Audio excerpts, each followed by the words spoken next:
Jessie Prince was a Scientologist from 1976 to 1992. According to Scientology, he was the second highest ranking member at one point. Jessie has endured Scientology captivity for nearly a year and has worked at Gold Base Camp in California.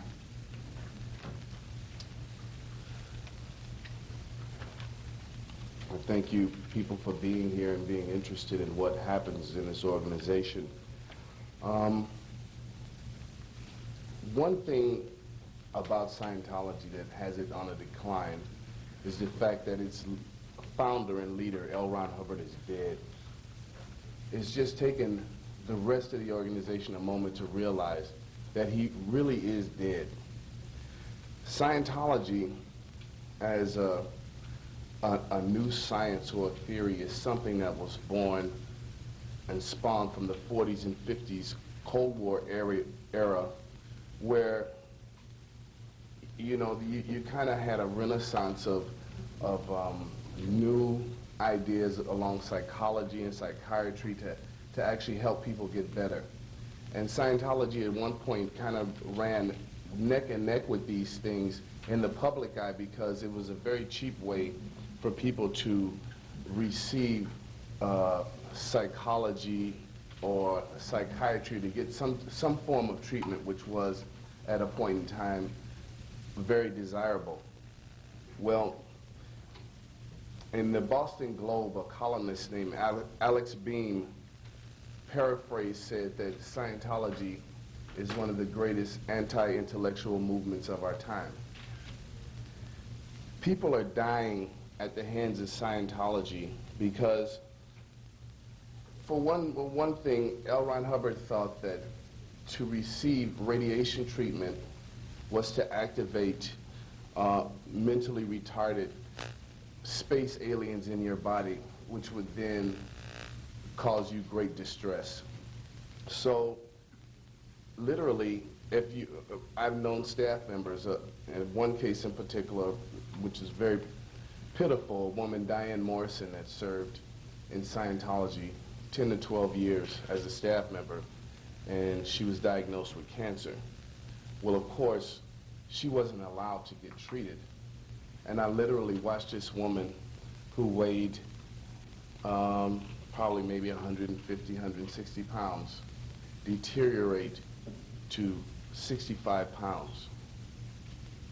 I watched her go from being a happy, somewhat happy person, even if diluted, into a person that just silently, and maybe not so silently, but weakly cried all day and all night. And they literally killed her because L. Ron Hubbard thought gamma rays was a bad thing. Lisa McPherson is another example of that. L. Ron Hubbard figures psychiatry is bad, so she's denied the real way that keeps these type of people alive when they have these psychotic episodes.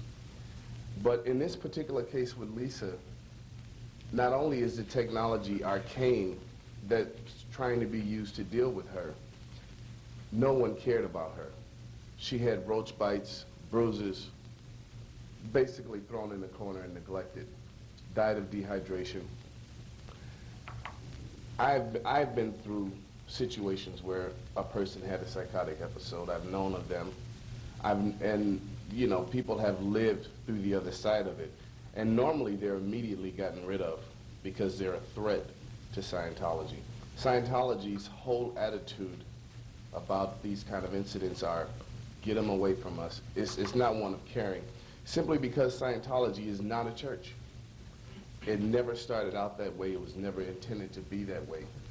It became a church to operate with impunity against its critics and enemies, which it pretty much liberally does today. Cults usually go away after the founder or the originator is gone. Well, this one right now is being upheld by a fella, a core group of people, maybe 3 or 4 people, that were close aides to L. Ron Hubbard, one in particular, David Miscavige, who himself is it takes ignorance to maintain this type of, I don't know, arcane ideas from the 50s. David Miscavige never really had any formal education. He's a high school dropout and a second-generation Scientologist. So he was raised in a delusion, and he himself really doesn't know any better, and he's vicious. Therefore, for this reason, he is pretty much, he and this other, few other people are what is keeping this thing alive. I work every day to expose the criminality of these people, because they really are criminals. They've done criminal acts, which I spoke about on the radio show, I've written about, and I will be participating in more activities to expose the actual criminality at the top. Because the fact of the matter is, the people that run Scientology do not believe in Scientology. They run it as any business or any corporation in America. The only difference is they have an extremely good intelligence network, and they operate with impunity to silence their critics.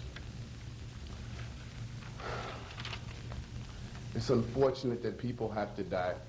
It's unfortunate that more people probably will die before this is over. And the greatest misfortune to the citizens of America in relationship to Scientology is that they can operate with impunity. Somehow, they've intimidated the IRS into being compliant to their wishes. And I know that sounds unrealistic. Like, how can a little group of crazed church people influence our government? How can a little group of crazed pseudo-church people even intimidate our police system? Well, they have. And it's a miracle that the state of Florida has prosecuted them for the death of one of its, of a citizen, and also how long it took and the amount of pressure that Scientology brought against the Clearwater Police Department. I tell you, it takes standing up and recognizing it for what it is. A dead, arcane idea, long past its prime, backed by ignorance. And we have to, each and every one of us, I feel, have a responsibility. At least I know I feel I have a responsibility to stand up every day against them. I remember when Mr. Casares was the mayor here in Clearwater.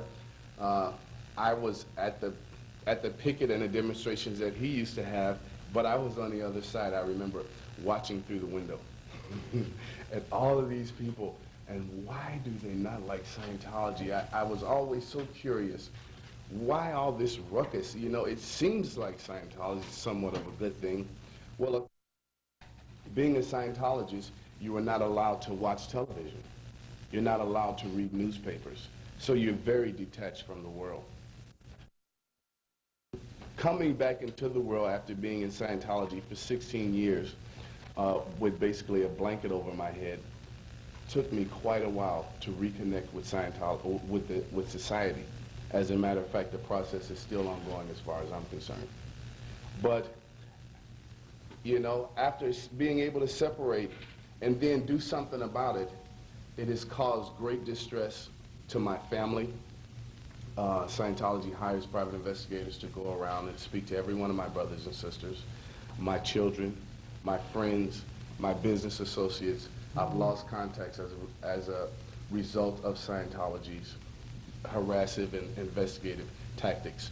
While you're in Scientology, you know, you go through this process called auditing, which is counseling, which is, you know, supposed to be psychological counseling or whatever, whereby you divulge your inner feelings, secrets, things that may be embarrassing if they were known to the general public.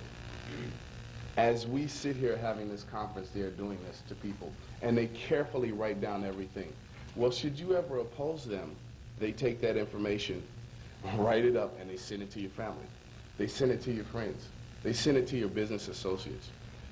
Now, other religions practice confession. They never do that. As a matter of fact, it would be against the law. But these people operate with terroristic impunity, and we're changing that. We're here today to honor Lisa McPherson and other people who have died at the hands of Scientology. I'm going to stand here and tell you, I myself have participated in criminal activities for the sake of the church. But you know what? You don't have to keep doing it. I realize I don't have to keep doing it. I realize that I don't have to be afraid to say what happened. Breaking the silence, because when you break the silence, you break the terror. So, in closing, I'd just like to say thank you. This is a rough war. It's more serious than people believe, but we're making progress.